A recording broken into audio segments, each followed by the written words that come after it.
아멘.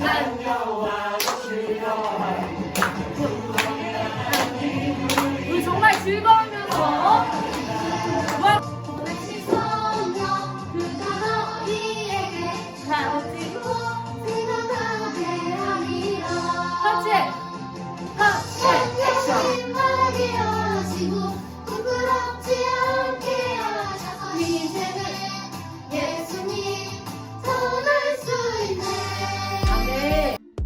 일주일의 첫날 저녁에 제자들이 한 집에 모였어요. 제자들은 유대인들이 무서워 문을 걸어 잠갔어요. 예수님처럼 잡혀서 죽고 싶지 않았거든요.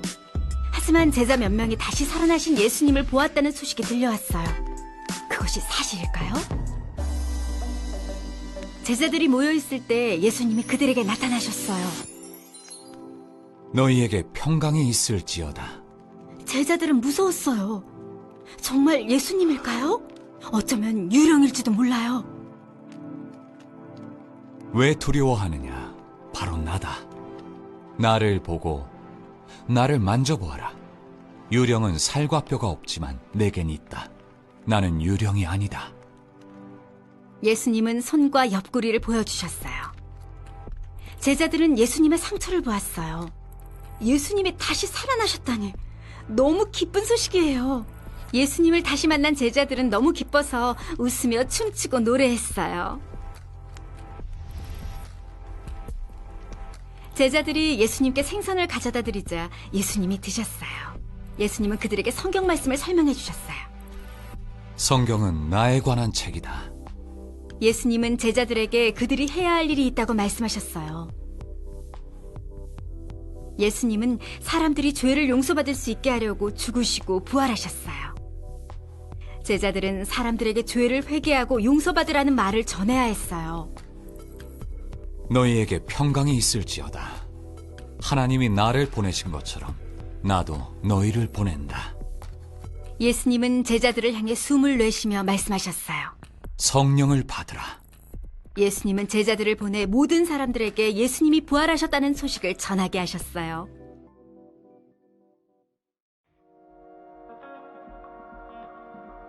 하나님이 예수님을 다시 살리셨어요. 예수님은 많은 사람을 만나셔서 예수님이 살아나셨다는 걸 알리셨어요. 예수님은 살아계세요. 예수님은 우리가 이 기쁜 소식을 다른 사람에게 전하길 바라세요. 네, 너네 증인이 되라 말씀을 전할 건데요.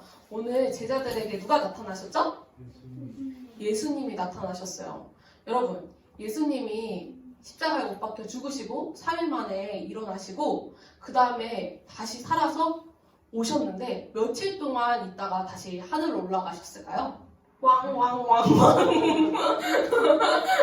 40일 동안 있다가 올라가셨어요. 40이라는 숫자는 성경에서 완전한 숫자를 의미해요. 그리고 500명이 넘는 사람들에게 나타나시고 자기 자신을 알려주셨어요. 왜 예수님은 바로 천국으로 올라가지 않고 40일이나 더 제자들과 함께 또 마리아에게도 나타나시고 많은 사람들에게 나타나셨을까요? 아마 예수님은 우리를 가르치기 위해서 40일이라는 시간 동안에 우리를 위해 계셨던 거예요.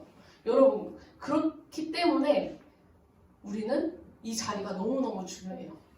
그리고 마지막에 뭐라고 하면 올라가셨냐면 너네 증인이 되라고 말하고 내 맡겨진 사명을 너희에게 주고 이제는 내가 할 것은 다 이루고 이제 하나님 나라가 올 때까지 너희에게 맡겨줄게. 너희가 이제 잘 해봐 라고 하면서 올라가신 거예요. 헉! 너무 큰 일이잖아. 예수님을 하던 일이 우리에게 맡겨줬대. 예수님이 하던 일을. 너무 귀중한 일인 것 같아요. 그래서 간사님은 오늘 말씀을 묵상하면서 제가요? 저는 못할 것 같은데요? 이런 생각이 들었지만 오늘 예수님께서 할 수 있다고 말씀하세요. 왜냐하면 예수님께서 성령 하나님을 보내주셨기 때문이에요. 여러분, 오늘 사명이라고 앞에 써있고 너네 증인이 되라 라고 했는데 사명이 무슨 뜻일까요? 사명 되게 많이 들어봤지 않아요? 우리에게 맡겨진 일을 사명이라고 해요. 맡겨진 임무. 앞으로 하나님께서 우리에게 주신 모든 일이에요. 여기에 있는 사람 중에 사명을 받지 않은 사람들이 있을까요? 목적 없이 태어난 사람이 있을까? 하물며 이 컵도 인간이 만들었는데 물을 먹기 위해서 이 컵이 생겼는데 우리는 그것보다 더 중요한 목적을 가지고 이 땅에 왔을 거 아니에요. 그러니까 우리에게 맡겨진 일이 있다고 오늘 말씀하세요. 우리의 사명은 뭐라고? 증인. 증인은 재판장에서 제가 보고 느끼고 또 경험한 것을 말하는 사람이에요. 여러분 그런 증인들 본 적 있나요? 자기가 보고 경험하고 느낀 거를 말해주는 사람이 증인이라고 해요. 여러분 근데 다 증인이 될 수 있을까요? 사실은 엠마오에 저번 주에 가고 있었던 두 제자들이 있잖아요. 그 두 제자들이 예수님한테 뭐라고 했죠? 아니 세상 굴러가는 것도 몰라요? 예수님 십자가에 죽었잖아요. 그거 다 봤어요. 사람들 모두가 다 봤는데 예수님 그거 모르세요? 이런 식으로 얘기했는데 그러면 우리는 다 봤으면은 다 증인이 될 수 있어야 되는데 증인이 될 수 없죠. 보고 자기 일로 경험한 사람만이 증인이 될 수 있는 거예요. 그냥 본 사람들은 목격자예요. 여러분은 목격자가 되고 싶으신가요? 증인이 되고 싶으신가요? 그냥 저는 목격만 할게요. 예수님이라는 사람이 있었대. 있다가 가셨대. 십자가에 죽었대. 아니 누가 그러던데 누구는 구원자로 믿는데 근데 나는 잘 모르겠고 누군가가 제3자가 이런 거를 목격자예요. 근데 증인은 내가 경험하고 내가 느낀 거야. 진짜 예수님이 나의 구주고 나의 하나님이고 나의 치료자시고 이렇게 경험한 것을 말하는 게 증인이에요. 여러분은 증인된 삶을 살 수 있나요? 그러면 예수님을 경험하고 느끼고 말할 수 있어야 돼요. 그리고 이 세상 사람들과 다르게 살아요. 목격자랑은 아예 달라요. 뭐가 제일 다를까? 일단 증인된 삶을 살아가는 사람들에게 예수를 믿는 사람과 예수를 믿지 않는 사람의 가장 큰 차이가 뭘까? 오늘 예수님이 제자들에게 너희 다 할 수 있어. 내가 가고 나서도 너희 이 맡은 사명 내가 한 일 충분히 하고도 남아. 아니 제자들 아까 두려워서 나도 예수님처럼 못하면 어떡하지 하고 문 걸어 잠들고 막 덜덜 떨고 있었는데 하고도 남는다니 그게 무슨 말이지? 근데 성령 하나님 너의 힘이 아니라 성령님이 마음속에 오신 사람들은 그거를 넉넉히 할 수 있다고 감당할 수 있다고 말씀하세요. 여러분 안에 성령님 있나요? 보게 하시고 듣게 하시고 말하게 하시고 우리의 말씀이 깨달아지는 거야. 예수님 우리 실제로 본 적 없지만 진짜 나의 예수님이라니까? 내 구원자라니까? 예수님 십자가 못 박으시고 나 때문에 다시 살아나시고 정말 하나님과 다시 관계 맺게 해주신 분이 바로 예수님이고 그거를 아멘 맞아요 이렇게 고백할 수 있다는 거는 성령님이 우리 안에 있기 때문이에요. 여러분 이곳에 정말 예수님이 나의 예수님이라고 믿는 친구들이라면 다 마음 안에 성령님이 계시는 거예요. 성령님은 하나님의 영이기 때문이에요. 그래서 우리가 도대체 사람의 힘으로는 할 수 없는 일들이 다 할 수 있게 만드는 게 성령님이라는 거예요.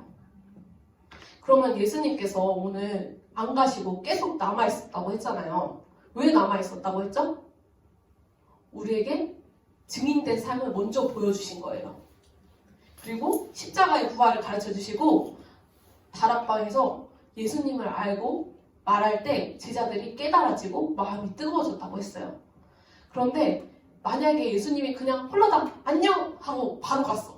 그랬다면 우리가 예수님에 대해서 더 뜨겁게 알 수 있었을까요? 증인이 될 수 없었을 거예요. 제자들이 예수님 올라가고 나서 그렇게 두려워 벌벌 떨지 않았어요. 사도행전에 보면은 제자들의 사역이 나타나는데 그 전의 삶과 이후의 삶이 확연하게 달라진단 말이에요. 그 이유는 성령님이 우리 안에 있기 때문에 그걸 증거할 수 있었어요. 여러분 그런데 가장 중요한 거는 이게 증인도 잘 못하는 증인이 있고 잘하는 증인이 있는데 아는 것만큼 말할 수 있다라는 거예요. 그 자리에서 내가 예수님에 대해서 잘 모르겠어. 그럼 그 자리에서 말할 수 있을까요? 얘들아 예수 믿어야 돼. 왜 믿어야 돼? 라고 했는데 그거는 나도 잘 모르겠어. 근데 믿어야 된대. 이렇게 믿는 거 그런 친구들 있나요? 예수님이 있대. 근데 나도 잘 모르겠어. 이렇게 생각하는 친구들 있어요? 우리가 알아야 돼요. 예수님이 왜 죽었냐면 우리의 죄 때문에. 창세기부터 보면은 아담과 하와가 있었는데 이렇게 쭉쭉쭉쭉쭉 알고 있어야 우리가 증인된 삶으로 전할 수 있다는 거예요. 근데 우리의 힘으로 다 알 수 없겠죠. 누가 이끌어 주신다고요? 성령 하나님이 우리 마음속에 다 깨달아지고 오늘 말씀을 듣는 순간에도 우리가 잘 모르겠어도 마음속에서 이미 일하고 계시는 거예요, 지금. 그 부활신앙이 있어야 우리는 정말 예수 그리스도의 증인이 될 수 있는데 여러분 그 부활이 있기 때문에 우리는 그거 자체로 너무 기쁜 거예요. 여러분 안에 기쁨이 있나요? 아 뭐가 기뻐요. 상황과 환경이 지금 이런데 코로나 때문에 예배도 못 드리고 아 지금 배고픈데 뭐가 기뻐요. 지금 졸린데 뭐가 기뻐요. 이런 친구들 있어요? 근데 하나님도 힘든 일이 있겠죠. 삶 속에서. 근데 힘든 순간마다 그 부활을 떠올리면은 다 그 걱정 고민이 달라가요. 그냥 기뻐. 그거 하나만으로 감사할 수 있어요. 이 부활은 누군가가 뺏어갈 수 있을까요? 예수님 십자가에 못 박아 죽었는데 그냥 없던 일로 쳐. 그냥 내가 뺏어갈 거야. 이렇게 할 수 있어요? 아니에요. 이미 이루어졌어요. 이미 승리하신 예수님. 이거는 변함이 없어요. 우리가 믿든 안 믿든 이거는 사실이고 우리가 믿으면 천국 가고 믿지 않으면 지옥 가는 건 너무 명확한 진리예요. 근데 그걸 우리가 믿게 되었어. 성령 하나님이 우리를 선택해서 우리 마음속에 일하여 주셔서 우리가 아멘 이 자리에서 예배 드릴 수 있게 됐어. 너무 기쁘지 않아요? 세상 사람들의 기쁨이 뭘까요? 가장 쉽게 기뻐하는 거. 다솔이 선물 주면은 막 갑자기 누가 용돈으로 10,000원 주면 기쁘지? 그쵸? 기뻐요. 근데 그 10,000원을 다시 뺏어갔어요. 기뻐요? 슬퍼요. 세상의 기쁨은 있다가도 없어져요. 우리가 1등 했어. 서울대 갈 수 있게 됐어. 근데 서울대 가서 꼴등했어. 기뻐요? 안 기뻐요. 세상의 기쁨은 잠깐이에요. 그래서 그거는 기쁨이라고 할 수 없고 사실 행복? 잠깐의 행복. 그리고 세상이 주는 기쁨은 쾌락. 그냥 잠깐의 즐거움. 근데 하나님의 기쁨은 뭐라고? 영원히, 무궁히 아무도 빼앗아 갈 자가 없는 거예요. 그러니까 우리는 얼마나 축복받은 거야. 기쁨을 받을 수밖에 없어요. 그 세상의 무엇과도 비교할 수 없다고 오늘 말씀하시죠. 그래서 오늘 아까 제자들이 어땠죠? 막 두려워 떨었잖아요. 근데 예수님이 야 이제 내가 할 일 너한테 넘겨주고 갈게 라고 했을 때도 두려워 벌벌 떨었나요? 이제 그 다음에 나오는데 그 제자들이 어떻게 했냐면 기쁨으로 갔대요. 기쁨으로. 예수님 가는데 어떻게 기쁠 수가 있지? 막 물어야 되는데 아니야. 성령 하나님이 이제 우리의 마음에 오셔서 매 순간 예수님을 우리가 함께 누릴 수 있다는 거야. 그래서 너무 기쁘게 예수님 잘 가세요. 제가 맡은 사명 잘 감당하고 하늘에서 봐요 예수님. 이러고 예수님을 전하는 삶을 살았습니다. 여러분도 증인되는 삶 살아갈 수 있을까요? 아직 인생이 많이 남았잖아요. 그렇죠? 인생이 아까 규영이가 다르다고 했어. 예수님을 믿는 사람과 믿지 않는 사람. 그렇죠?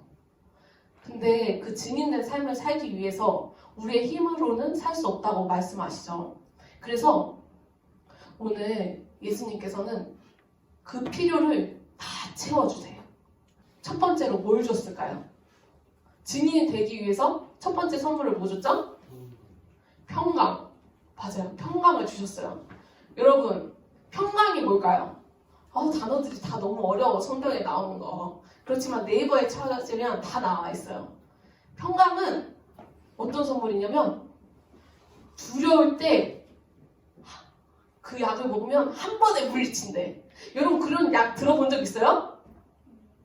막 머리 아프면 타이레놀을 먹으면 머리가 낫는 것처럼 두려울 때 이것만 있으면 다 나을 수 있대. 그게 뭐냐면 평강이라는 건데 이 평강은 무슨 효과가 있냐면 이 평강은 하나님이 항상 함께 계신다는 거야. 하나님이 항상 함께 계시면 두려워요? 안 두려워요? 두렵지 않아요. 왜냐면 우리의 마음을 지켜주시기 때문에 존재 자체가 그냥 담대할 수 있는 평강 첫 번째 선물로 주셨어요. 여러분, 이 평강을 맛보고 나서 제자들은 두려워 떨지 않았는데 여러분 가운데에도 사실 증인이 되려면 담대함이 필요하단 말이에요. 이 세상에서 예수 믿으세요 이렇게 말하기 얼마나 창피할 때도 있고 두려울 때도 있고 아, 나 피해보는 거 아니야? 아, 나 예수 믿는다고 하면은 저 사람들이 나 싫어할 텐데 이렇게 생각할 수도 있잖아요. 아, 지금 교회를 간다고? 이 코로나 시대에? 아, 저 사람 안 되겠네 라고 생각할 수 있지만 우리는 담대하게 야, 예수님 믿어야 돼. 우리는 믿음을 지켜야 돼. 예수님 다시 오실 거야. 이렇게 말할 수 있는 용기는 어디서부터 오냐면 하느님과 함께 계시는 그 평강으로부터 담대하게 전할 수 있어요. 두 번째 선물 뭐죠? 두 번째 선물은 22절 마지막에 나오는데 성령이에요. 성령. 오늘 계속 성령이 나오죠. 성령을 받으면 이제 더 이상 우리의 힘으로 하는 게 아닌데 뭐가 두렵겠어. 사실 걱정할 게 없어요. 그쵸? 여러분 성령 하나님이 마음속에서 일하고 계신다는 걸 믿고 있나요? 아멘? 아멘. 맞아요. 우리의 자격은 사실 죄인이에요. 죄인이 불과한데 성령 하나님이 일하여 주신대요. 너무 감사하지 않아요? 너무 좋은 선물을 예수님께서 다 주신 거예요. 마지막 선물은 우리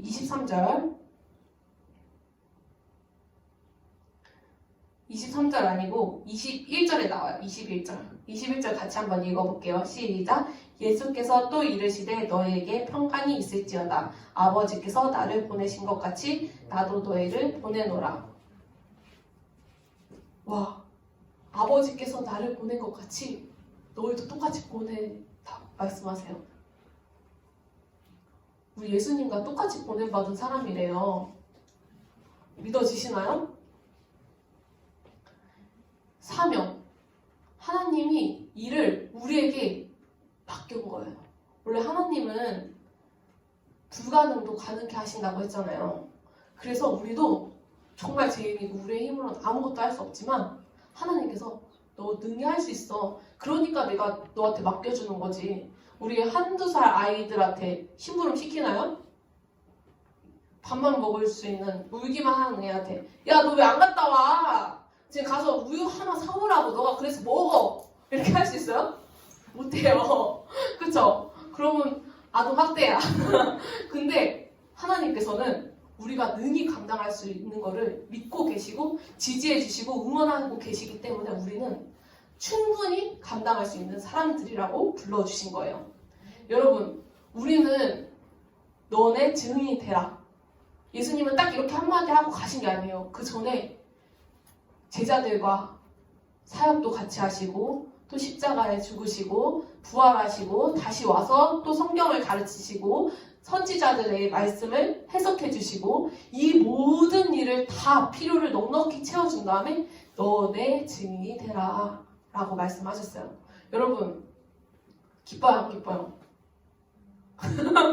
기뻐요 안 기뻐요? 너무 기쁜 일이에요. 그리고 우리는 세상의 그 기쁨과 맞바꿀 수 없는 기쁨을 가지고 있는 부활 신앙을 항상 우리 마음에 가져야 돼요.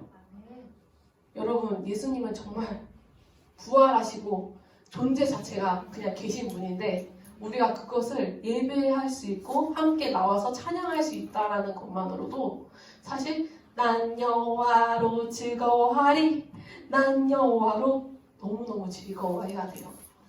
무화과 나뭇잎이 바르고 포도 열매가 없어도 우리는 주님만을 찬양하면 된다고 얘기하세요. 사실은 요새 간사님이 전도서를 묵상하고 있는데 모든 것이 다 헛되다고 하는 거예요. 그래서 그럼 헛된데 내가 왜 이렇게 일을 해야 되고 내가 왜 이렇게 살아야 되고 빨리 천국 가면 좋은 게 아닐까? 근데 예수님도 오늘 바로 천국 가지 않았다고 했죠. 사명을 다 감당해야지만 갈 수 있는 거야. 그리고 모든 것이 헛된데도 불구하고 왜 이 땅에서 살아야 되냐? 너의 태도를 물으시는데 하나님을 경외하라. 내 삶과 여건은 바뀌지 않아요. 지금 코로나 시대이고 또 많은 사람들이 힘들고 겨울이라 춥고 아프고 그런데 있는 그 자리, 너에게 주어진 환경에서 하나님을 경외하고 우리 성령님을 의지할 때 하나님께서 오늘 맡은 일을 다 감당할 수 있도록 도와주신다고 말씀하세요. 여러분, 우리 증인된 삶을 살 수 있도록 한 주 동안 기도했으면 좋겠습니다. 우리 헌금하고 기도하고 마치도록 하겠습니다.